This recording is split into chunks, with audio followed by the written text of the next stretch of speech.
Expect ചെയ്യുന്നു? ചായയാണ്. ഉറപ്പിച്ച ഞാൻ സർപ്രൈസ് പറയട്ടെ. വെക്കേഷൻ പോവുകയാണ്. എവിടെയായിരുന്നാലും പരിപാടി കഴിഞ്ഞ് വേഗം ഇറങ്ങിക്കണം. 10:30 ഇറങ്ങിക്കണം. കേട്ടോ? ഇല്ലില്ല, സീരിയസ് ആയിട്ട് പറഞ്ഞു. സത്യത്തിൽ പോണെന്ന് കേട്ടാ. ഒരു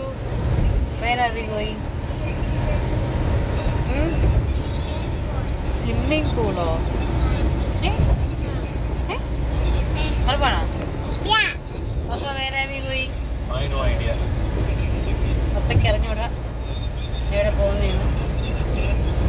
അങ്ങനെ നീണ്ട 5 വർഷത്തെ ദാമ്പത്തിക ജീവിതം നിങ്ങൾ ആഘോഷിക്കാനായി പൂവാർ ഐലൻഡ് റിസോർട്ടിലാണ് പോകുന്നത്.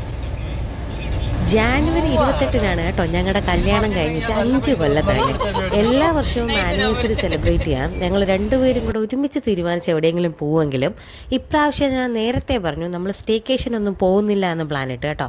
അത് വേറെ ഒന്നിനുമല്ല, സർപ്രൈസ് ആയിട്ടൊരു സ്റ്റേക്കേഷൻ ഞാൻ പ്ലാൻ ചെയ്യുന്നുണ്ടായിരുന്നേ. വീക്കെൻഡ്സ് അല്ലെങ്കിൽ സുജിക്ക് ഓഫീസില്ലാത്ത ദിവസം നമ്മൾ രാവിലെ ചായ അടിക്കാൻ പോകും കേട്ടോ. അവിടെ വെച്ചായിരുന്നു നമ്മൾ സ്റ്റേക്കേഷന് പോകുന്ന കാര്യം പുള്ളിക്കാരനോട് പറയുന്നത്. പക്ഷേ ഏത് റിസോർട്ടാണെന്നൊന്നും ഒരു ഐഡിയ ഇല്ല. 2 ആൾക്കാരും പൂവാറ് വരുന്നത് ഫസ്റ്റ് ടൈം അല്ല കേട്ടോ. സുജിൻ്റെ ഓഫീസിൽ നിന്ന് ഡേ ഔട്ട് ആണെങ്കിൽ പൂവാറ് ലൊക്കേഷൻ എങ്കിൽ അവർ ഫസ്റ്റ് പ്രിഫർ ചെയ്യുന്ന ഗോഗോലാൻഡ് റിസോർട്ടിലാണേ. പിന്നെ ഞാനും സുജിയും ഒരുമിച്ച് പണ്ട് ലോങ് ഡ്രൈവിനൊക്കെ ഇങ്ങോട്ട് വന്നിട്ടുണ്ട്. പക്ഷേ ബോട്ടിങ്ങിൽ കയറിയിട്ടില്ല. അത് ഫസ്റ്റ് ടൈം ആയിരുന്നു. പൂവാർ ഐലൻഡ് റിസോർട്ട് ആയിക്കോട്ടെ, അതിൻ്റെ അടുത്തുള്ള ഏത് റിസോർട്ടായിരുന്നാലും നമുക്ക് കാറിൽ നമുക്ക് പോകാൻ പറ്റത്തില്ല.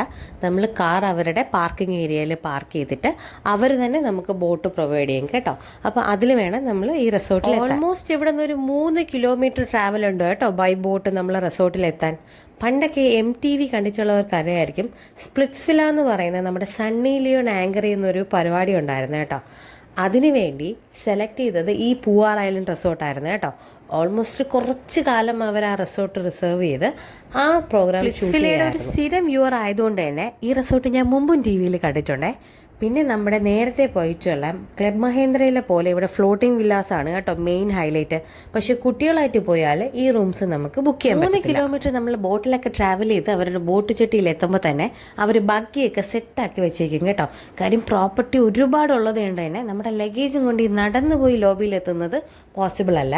അതുകൊണ്ട് തന്നെ ഈ ബഗ്ഗി ഉള്ളത് വളരെ യൂസ്ഫുൾ. പിന്നെ യൂഷ്വലി ഉള്ള എല്ലാ ഹോട്ടൽസിലെയും റിസോർട്ട്സിലെയും പോലെ നമ്മൾ വെൽക്കം ചെയ്തു. നമുക്ക് വെൽക്കം ഡ്രിങ്ക് ഒക്കെ കിട്ടിയായിരുന്നു. അത് കഴിഞ്ഞ് ഞാൻ തലേദിവസം തന്നെ നമ്മുടെ IDs ഒക്കെ അയച്ചു കൊടുത്തുകൊണ്ട് നമ്മുടെ ചെക്ക് ഇൻ ഫോർമാലിറ്റീസ് വളരെ സ്മൂത്തായിട്ട് കഴിഞ്ഞു കേട്ടോ. പിന്നെ കൊണ്ടുപോയി നമ്മളെ റൂമൊക്കെ കാണിച്ചു തന്നു. ഞാൻ തലേദിവസം വിളിച്ച് കേക്കിനും നമ്മുടെ ബെഡൊക്കെ ഇത് ഡെക്കറേറ്റ് ചെയ്യാൻ പറഞ്ഞിട്ടുണ്ടായിരുന്നു കേട്ടോ. അപ്പോൾ പൂവൊക്കെ എടുത്ത് ചെയ്യുകയാണെങ്കിൽ ഭയങ്കര എക്സ്പെൻസീവ് ആവുമെന്ന് പറഞ്ഞ്. കാര്യം ഇതൊരു ഐലൻഡ് റിസോർട്ട് ആയതുകൊണ്ട് തന്നെ അത്യാവശ്യം നല്ല കത്തി റേറ്റ് ആയിരുന്നു. എങ്കിലും അവരെ കൊണ്ട് പറ്റുന്ന രീതിയിൽ അവർ നല്ല രീതിയിലൊക്കെ തന്നെ ആയിരുന്നു കേട്ടോ ബെഡൊക്കെ ഡെക്കറേറ്റ് ചെയ്ത് വെച്ചിരുന്നത്. പിന്നെ നമ്മൾ എത്തിയപ്പോൾ ഒരു 12:30-1 മണി ആയതുകൊണ്ട് തന്നെ നല്ലതുപോലെ വിശന്നു. പിന്നെ നമ്മൾ റെസ്റ്റോറൻറ്റിലേക്ക് വിളിച്ചു പറഞ്ഞു ഞാനൊരു മിക്സഡ് നൂഡിൽസും പിന്നെ പപ്പ ഡയറ്റ് ആയതുകൊണ്ട് നമ്മളൊരു തന്തൂരി ചിക്കനുമായിരുന്നു കേട്ടോ പറഞ്ഞത്. അപ്പോൾ അതൊക്കെ കഴിഞ്ഞിട്ട് ഞാനും ധ്രുവും കൂടെ നമ്മൾ പുറത്ത് റിസോർട്ടൊക്കെ ഒന്ന് ചുറ്റിക്കാണാൻ വേണ്ടി ഇറങ്ങി. സത്യം പറഞ്ഞാൽ ആ ചുറ്റിക്കാണാൻ ഇറങ്ങിയതൊരു എക്സ്ക്യൂസായിരുന്നു.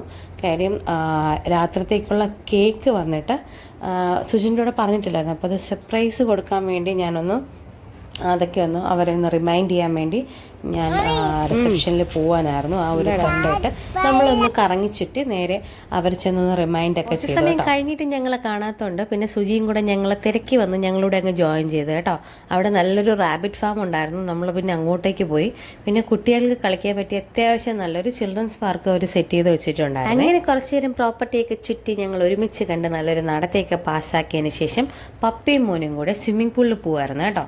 ഞാൻ നല്ല വെയിലായിട്ട് കുറച്ച് കഴിഞ്ഞിറങ്ങാന്നുള്ള പ്ലാനായിരുന്നു. അപ്പോൾ അവരുടെ കളിയും ബഹളമൊക്കെ കഴിഞ്ഞിട്ട് ഞങ്ങൾ നേരെ ഒരു ചായ അടിക്കാൻ ഒരു 5 മണിയൊക്കെ കഴിഞ്ഞിട്ട് നമ്മൾ അവരുടെ ബോട്ട് ചട്ടിയിൽ പോയാൽ നമുക്ക് ബീച്ചിലേക്ക് ഡ്രോപ്പ് ചെയ്യാനുള്ള ബോട്ടുകളൊക്കെ വരും കേട്ടോ.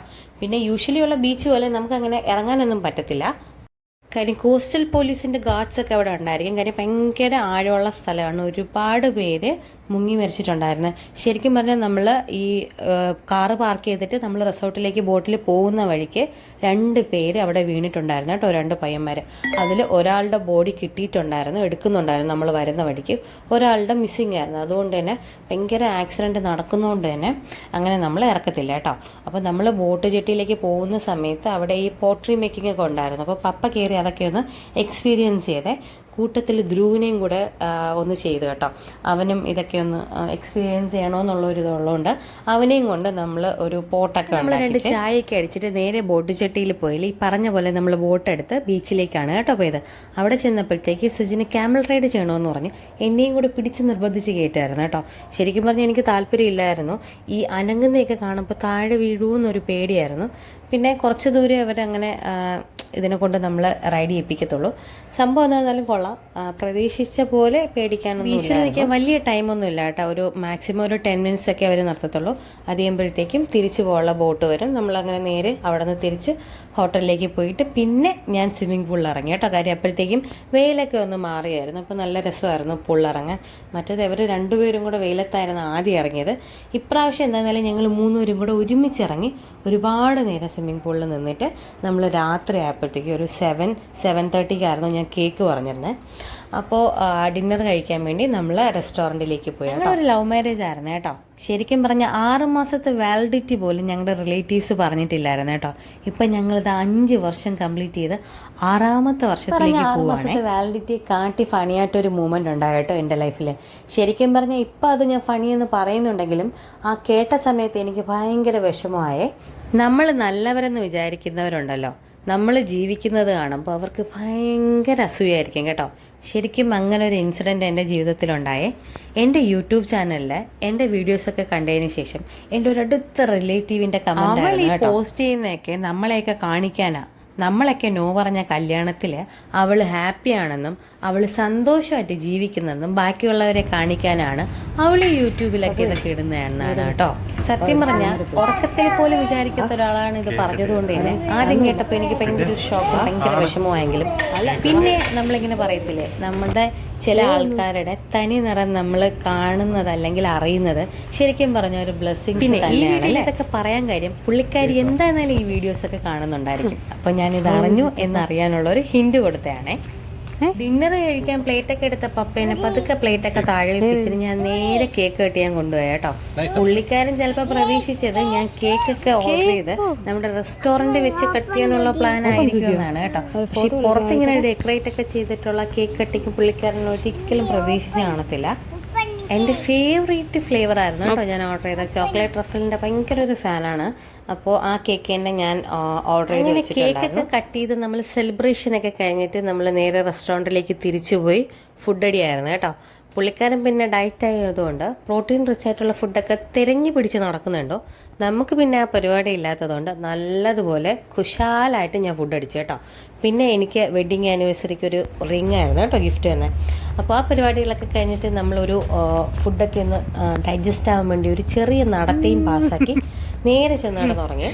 അപ്പം അതുപോലെ എല്ലാ സ്റ്റേക്കേഷനിലെയും ഞാനായിരിക്കും കേട്ടോ രാവിലെ എണീക്കുന്നത്. അങ്ങനെ രാവിലെ ഞാൻ എണീറ്റപ്പോഴത്തേക്കും ബാക്കിൽ നിന്ന് 2 എണ്ണം ഉറക്കം എണീറ്റ്. അപ്പോൾ പിന്നെ അവരെയും കൂടെ കൊണ്ടുപോയി നമ്മൾ ഒന്ന് സൺറൈസൊക്കെ കണ്ടിട്ട് നമ്മൾ ബ്രേക്ക്ഫാസ്റ്റ് കഴിക്കാൻ പോയേ.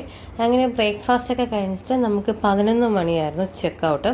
അപ്പോൾ നമ്മളൊരു 10:30 ആയപ്പോൾ തന്നെ അവിടെ നിന്ന് ഇറങ്ങി നമ്മൾ നേരെ ബോട്ട് ചെട്ടിയിൽ പോയി. നമ്മൾ ബോട്ടെടുത്ത് അവർ നമ്മളെ രാവിലെ തലേദിവസം രാവിലെ വന്ന പോലെ അവരുടെ പാർക്കിംഗ് സ്ലോട്ടിൽ നമ്മളെ കൊണ്ട് ഹൈലി സാറ്റിസ്ഫൈഡ് ആയിട്ടുള്ള ഒരു അടിപൊളി ലക്ഷറി ഫീൽ തരുന്ന ഒരു സ്റ്റേക്കേഷൻ ആയിരുന്നു കേട്ടോ ഈ പൂവാർ ഐലൻഡ് റിസോർട്ടിലുണ്ടായിരുന്നത്. അങ്ങനെ 5 വർഷത്തെ വെഡ്ഡിങ് ആനിവേഴ്സറി സെലിബ്രേഷനൊക്കെ നമ്മൾ കഴിഞ്ഞിട്ട് നമ്മൾ നേരെ തിരിച്ച് നമ്മൾ വീട്ടിലേക്ക് പോവാണ് കേട്ടോ. അപ്പോൾ പുതിയ വീഡിയോയിൽ കാണാം. ബൈ.